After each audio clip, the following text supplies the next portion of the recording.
আমাৰ এটা ডাঙৰ প্ৰশ্ন, পাকঘৰত সোমাই মাইকী মানুহে ভাবিব লাগে আজি কি বনাওঁ কি নবনাওঁ।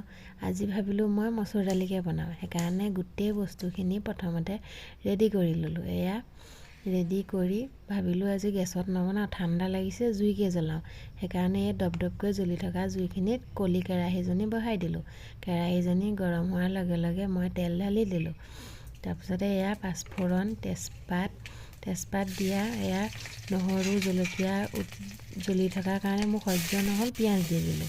এতিয়া পিঁয়াজখিনি জ্বলা দেখি মূলা আৰু আলু দি দিলোঁ। তাতে নিমখ, হালধি, ধনিয়া গুড়ি, জিৰা গুড়ি অলপ দি দালিখিনি দি অলপ দেৰি লৰালোঁ। এয়া লৰোৱাৰ পিছত তাতে পানী দি ঢাকি থৈ দিলোঁ।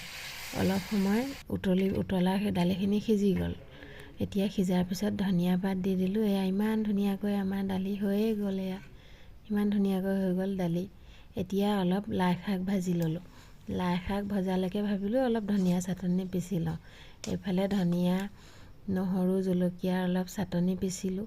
চাটনি পিছাৰ পিছত এইফালে আমাৰ ভাত হৈয়ে গ'ল, ভাত বহাই থৈছিলোঁ। এইফালে গৰম গৰম ভাতো উলিয়ালোঁ, দালিও হ'ল। এইফালে দালি, ভাত, ধনিয়া চাটনি, লাই শাক, ভোট জলকীয়া এনেকৈ গৰমে গৰমে আমি সকলোৱে পৰিৱেশন কৰিলোঁ।